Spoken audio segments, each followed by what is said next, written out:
नमस्कार, मैं हूं आपके साथ मयंक। देखिए, एक बड़ी खबर, क्या ईरान ने गिरा दिए हैं 2 फाइटर जेट। ये एक ऐसी खबर है जिसका ना कोई कंफर्मेशन है और ना जिसके बारे में कोई देश कुछ बोलने को तैयार है। ना ईरान ने कुछ कहा, ना अमेरिका ने कुछ कहा, ना इजराइल ने कुछ कहा, सब चुप है। लेकिन इस तरह की चर्चा छिड़ी हुई है, कई मीडिया में आप इस तरह की बात देख सकते हैं और हर कोई इस पे बड़े दबे छुपे अंदाज में जो है इसमें बात हो रही है। और ये कहा गया कि कल 4 घंटे के लिए जब ईरान ने अपना एयर स्पेस बंद किया था, उस दौरान क्या ईरान की सीमा के करीब 2 जेट मार गिराए गए। अब ये खबर शुरू कैसे हुई और कल 4 घंटे के दौरान क्या हुआ, इस पे एक बार फिर से चर्चा करते हैं कि कैसे इन 4 घंटे के दौरान जब ईरान ने अपना एयर स्पेस बंद किया था तो अमेरिका और ईरान एकदम जंग के मुहाने पर खड़े हुए थे। और ये खबर आई कहां से कि ईरान ने 2 अमेरिकी जेट या ईरान ने किसी देश के 2 जेट गिरा दिए हैं। ये खबर शुरू कैसे हुई, देखिए अब आपको पहले पूरी कहानी समझनी पड़ेगी। मैंने अपने पिछले वीडियो में भी बताया था कि इन 4 घंटों में क्या हुआ और आज आप देखिए अमेरिका के तमाम अखबार, न्यूज़ चैनल्स, यूरोप के न्यूज़ चैनल्स इस बात से भरे पड़े हैं कि कैसे अमेरिका के जेट ईरान की तरफ बढ़ने लगे थे। हमने परसों रात को ये बात बताई थी आपको। अब देखिए हुआ क्या इस 4 घंटे में और ये खबर आई कैसे। बताया जाता है कि कल अचानक अमेरिकी जेट्स ने 3 एयर बेसेस से उड़ान भरी थी ईरान पर हमला करने के लिए। और फ्लाइंग उसके जो F-35 जेट्स हैं, F-16 जेट्स हैं, तीनों ने उड़ान भरी। कहां से उड़ान भरी? कुवैत में जो एयरबेस है वहां से, अल असद एयरबेस से और अल उदैद एयरबेस से। यानी ये 3 जगह से, कुवैत से, कतर से और तीसरा जो है वो इराक से, ये 3 जगह से अमेरिकी जेट्स ने ईरान की तरफ बढ़ना शुरू किया। और ये प्लान के तहत था कि ईरान पे बड़े हमले होने हैं और ईरान पर एयर स्ट्राइक करने जा रहे हैं। अमेरिका के प्लेन्स उड़ने शुरू हो जाते हैं। उसके बाद जब वो ईरान की एयर स्पेस के करीब जाते हैं, इसी बीच अचानक डोनाल्ड ट्रंप का आदेश आता है कि ये स्ट्राइक रोक दीजिए।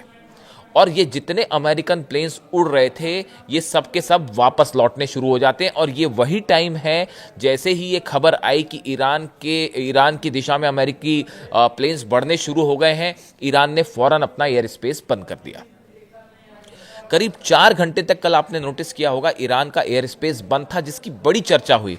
और उस 4 घंटे के बाद अचानक वो एयर स्पेस खोल दिया गया।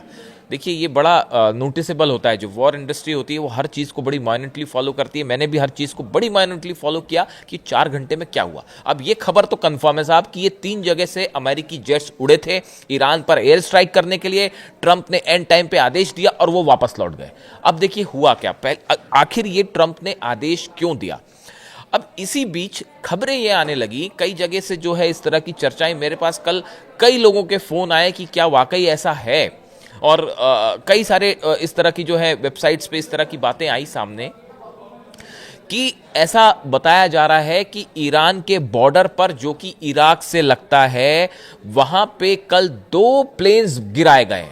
अब ये 2 प्लेन किस देश के हैं नहीं पता। क्या प्लेन वाकई गिरे हैं, इस बारे में कोई कंफर्मेशन नहीं है। किस देश के प्लेन गिराए गए, इस बारे में भी कोई कंफर्मेशन नहीं है। क्या ईरान ने अमेरिका के कोई जेट या इजराइल के कोई जेट या किसी अरब कंट्री का कोई जेट जो है वो मार गिराया है, कोई जानकारी नहीं है। ये जेट गिरे, क्या ये ईरान के जेट थे, इस बारे में भी कोई जानकारी नहीं है। लेकिन इस तरह की खबरें जरूर हैं, सुगबुगाहट है कि क्या इस 4 घंटे के दौरान ईरान के बॉर्डर पर 2 जेट गिरे। अब देखिए ये बात पहले से तय थी। ये जो फर्स्ट प्लान था, जो कि फेल हो गया ऑलमोस्ट अमेरिका का, कि जो अलाई कंट्रीज़ हैं, अरब कंट्रीज़, यहाँ से बेसिस से जेट फ्लाई करेंगे और ईरान में घुसेंगे। अब ये प्लान आखिर में ट्रंप ने क्यों रोका है? 4 घंटे की कहानी समझिए आप। आखिरी मोमेंट में बस चंद मिनटों की बात थी और ईरान पर एयर स्ट्राइक होती। ट्रंप ने प्लान क्यों बदला? देखिए पहले मैं आगे बढ़ूँ, आपको एक रीज़न बताऊँ, लेकिन मैं आपको एक वॉल स्ट्रीट जर्नल में जो खबर छपी है, जो हम बात परसों कर रहे थे, वो वॉल स्ट्रीट जर्नल में एक दिन बाद छपी। देखिए, president Trump was advise that a large scale strike against Iran was unlikely to make the government fall. देखिए ये बहुत बड़ी खबर। ट्रंप ने क्यों हमले का प्लान एंड टाइम पे बदला, उसकी पहली वजह, ट्रंप के एडवाइजर्स ने उन्हें यह कहा कि अगर आप हमला कर भी देते हैं ईरान पर तो भी उस सूरत में अली खामेनेई साहब को सत्ता से हटाया नहीं जा पाएगा, ये बड़ा मुश्किल है और एयर स्ट्राइक के बाद भी ईरान की जनता उनके साथ खड़ी है। यानी देखिए मुख्य मकसद जो है इस जंग का, मुख्य मकसद जो है वो कैसे अली खामेनेई साहब को सत्ता से हटाया जाए, ये अमेरिका और इजराइल का मुख्य टारगेट है। अब ट्रंप ने आदेश दे दिए कि स्ट्राइक कर दीजिए और प्लेन बढ़ने लग गए, लेकिन इस बीच बताया जाता है कि ये बात उनको समझाई गई, ये बात कही गई, ऐसा सोर्सेज से खबरें हैं, कई अखबारों में छपी हैं कि ये कहा गया ट्रंप को कि भाई देखिए आप अगर हमले कर भी देते हैं तो भी अली खामेनेई साहब को, अगर आप ये सोचते हैं कि हमले करके उनकी सत्ता पलट जाएगी तो ऐसा नहीं होगा, लोगों का कोई विद्रोह बढ़ जाएगा, ऐसा नहीं होगा, बल्कि ईरान में जो प्रदर्शन हो रहे हैं वो कम होने शुरू हो गए, तो सत्ता परिवर्तित नहीं होगी, आपका एयर स्ट्राइक का मकसद फेल हो जाएगा। बात नंबर एक, क्यों ट्रंप ने अपना प्लान बदला। दूसरा, जो अखबार में छपी हुई खबर मैं बता रहा हूं, and could spark a wider conflict, US official said, मतलब उन्होंने ये मैं आपको कुछ वॉल स्ट्रीट जर्नल का जो आर्टिकल छपा है उसी की कुछ लाइन बता रहा हूं, उसमें ये कहा गया, उसमें ये दूसरी जो बड़ी बात ये कही गई कि अगर आप हमला कर देते हैं उसके बाद एक बहुत बड़ा युद्ध छिड़ सकता है जिसमें रशिया की भी एंट्री हो जाएगी, चाइना की भी एंट्री हो जाएगी और उसके बाद इस जंग को रोकना मुश्किल हो जाएगा। यानी एक आप लिमिटेड स्ट्राइक अगर करना चाहेंगे, इससे युद्ध की, महायुद्ध की चिंगारी छिड़ सकती है, तो हमको अभी हमला नहीं करना चाहिए, ऐसी एडवाइस ट्रंप को दी गई।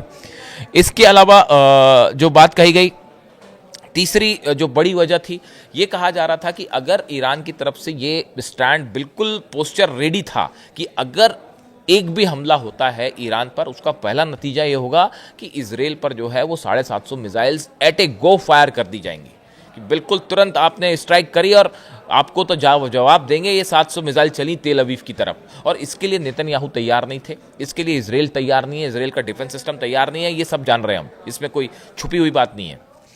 बताया जाता है कि नेतन्याहू, देखिए कई अखबारों में खबर है मिडिल ईस्ट की, आप सोर्सेस पढ़िए, कि नेतन्याहू ने खुद डोनाल्ड ट्रंप को मना किया कि अभी हमला मत करिए, इसको कुछ देर टाल दीजिए। अगर नेतन्याहू खुद ये बात कह रहे हैं तो आप समझिए कि कितना खौफ है ईरान की मिसाइल्स का। तीसरी बड़ी बात, चौथी बड़ी बात जो कही गई वो ये कही गई कि अमेरिका अभी पूरी तरह से वॉर के लिए तैयार ही नहीं है। मिडिल ईस्ट में जो सेना है इस समय, 6 वॉरशिप्स हैं, कल मैंने आपको पिछले वीडियो में बताया 6 वॉरशिप है, लेकिन कोई भी एयरक्राफ्ट कैरियर नहीं था। उसके अलावा सबमरीन्स का मूवमेंट भी वैसा नहीं था कि भाई आपने हमला तो कर दिया, अब हमला करने के बाद मान लीजिए कि अगर रशिया ने भी इस पर स्ट्राइक कर दी या रशिया कूद गया युद्ध के बीच में, या मान लीजिए, और नॉर्थ कोरिया की तो पूरी एक अलग ही कहानी है साहब, उसकी तो हम अलग से बात करेंगे।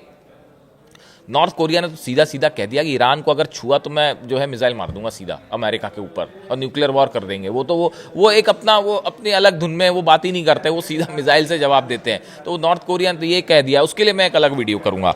अब अभी देखिए ये तीसरी जो चौथी बड़ी बात थी वो ये बड़ी बात कि डोनाल्ड ट्रंप को ये समझाया गया, ट्रंप एडमिनिस्ट्रेशन को, जो उनके सेना के एडवाइजर्स हैं उन्होंने, कि हमको पहले यहाँ पे मिलिट्री, अगर आप हमला करना चाहते हैं पहले मिलिट्री फोर्स बढ़ाइए यहाँ पे, उसके बाद फिर आप अपना प्रेजेंस बढ़ाइए हथियारों का, उसके बाद हमला करना। उसके बाद तुरंत से जो है वो एयरक्राफ्ट कैरियर मूव होने शुरू हो गए। अब्राहम लिंकन और रूजवेल्ट भी आ रहा है, दोनों जो है कंफर्म है। देखिए कल सब कह रहे थे एक मूवमेंट हुआ है एयरक्राफ्ट कैरियर का, हमने बताया आपको 3 के हुए हैं, 2 का कंफर्मेशन आ गया है। एकदम सही सटीक खबर दी थी हमने कि एक नहीं 2 एयरक्राफ्ट कैरियर का मूवमेंट हुआ है। रूजवेल्ट भी आ रहा है, अब्राहम लिंकन भी आ रहा है, एक रेड सी में आ रहा है और दूसरा शायद ओमान की खाड़ी में आएगा।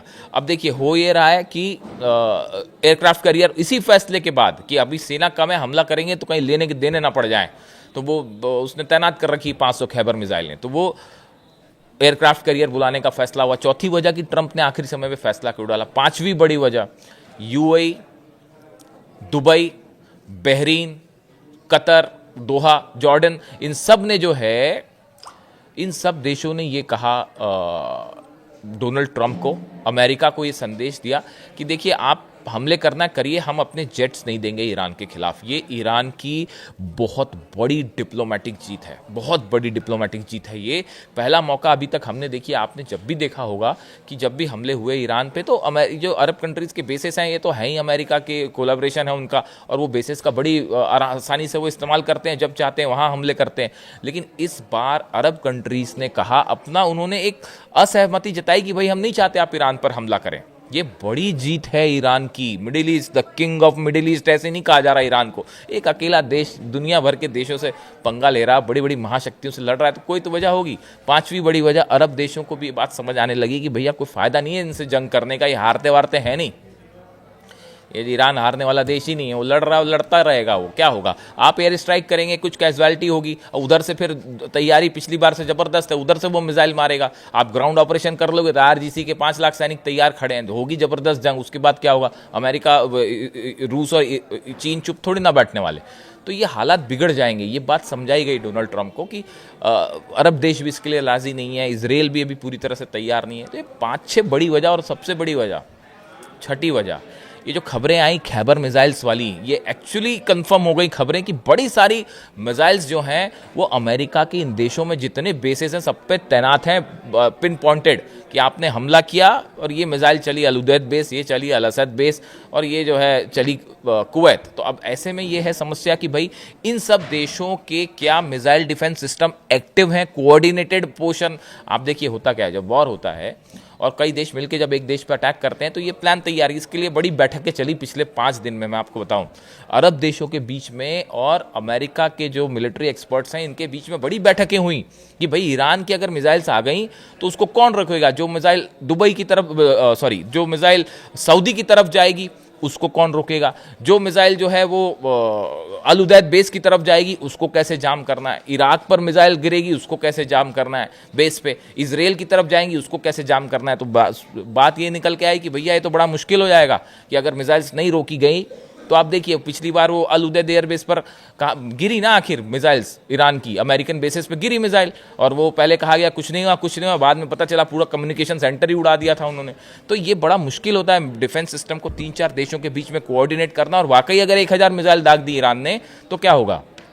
ये बात समझाने के बाद ये सब चीज़ों का आकलन किया गया और उसके बाद ये कहा गया कि ये तय हुआ कि नहीं अभी हमला मत करिए वरना मुश्किल हो सकती है। इसीलिए जेट्स वापस लौटे अमेरिका की। ये है वो 4 घंटे की कहानी जो आपको कहीं कुछ चीज़ें जो लिखी मिली हैं कि ये बात तो कई जगह सामने आ गई है कि जैसे ये अमेरिकी अखबारों में ही छप गया है कि भाई क्यों स्ट्राइक रोकी। अमेरिका के अखबारों में the US need more military fire power in middle east, vote to launch a large scale strike and protect American forces. ये भी सब खबरें छपी हुई हैं कि भाई अमेरिका को ये कहा गया डोनाल्ड ट्रंप को कि आपको अपने सैनिकों को बचाना है तो अभी स्ट्राइक मत करिए, पहले और सेना बुलाइए।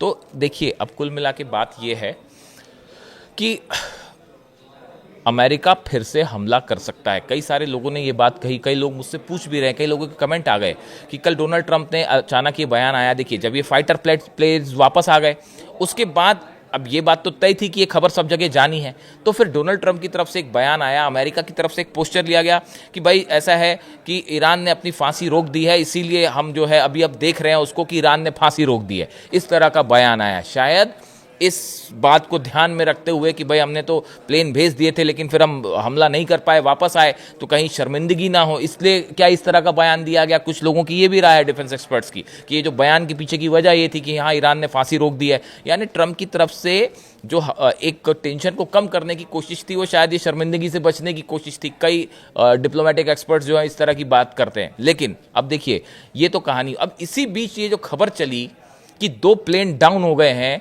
और क्या ईरान ने 2 प्लेन मार गिराए, ये कई सारी चीज़ें इसमें कोरिलेट करने वाली बात भी है कि S-400 सिस्टम ईरान ने कहा था हम टेस्ट करेंगे, उसी दौरान ये एयर स्पेस बंद भी हुआ। लेकिन ये प्लेन गिरने वाली बात जो है सिर्फ चर्चा में ही रही, इसका कहीं से कोई कंफर्मेशन नहीं है, लेकिन चर्चा में है। जहां आग होती है धुआं वहीं होता है। तो ये 4 घंटे की कहानी, ये मिडिल ईस्ट के इतिहास के वॉर के जो हिस्ट्री जब भी लिखी जाएगी उसमें बेहद इंटरेस्टिंग होंगे ये 4 घंटे की कहानी। और देखिए एक बात और समझिए, ईरान का जो न्यूक्लियर प्रोग्राम है वो हमेशा एक मुद्दा है, था और रहेगा, और अमेरिका वापस हमला कर सकता है। अगर आप ये सोचते हैं कि अमेरिका ने अपने हमले का प्लान बदल दिया है हमेशा के लिए, अभी कैंसिल किया है, लेकिन अमेरिका फिर हमला कर सकता है और ईरान इसके लिए पूरी तरह से तैयार है। अब देखिए मैंने आपको 4 घंटे की कहानी बताई, कुछ कई जगह छपी हुई हैं, वॉर वाली कहानी, प्लेन गिरने वाली अभी साफ नहीं है। इससे जुड़ा अगर कोई भी अपडेट होगा मैं आप तक ज़रूर पहुंचाऊंगा। आपको वीडियो कैसा लगा कमेंट करके बताइए,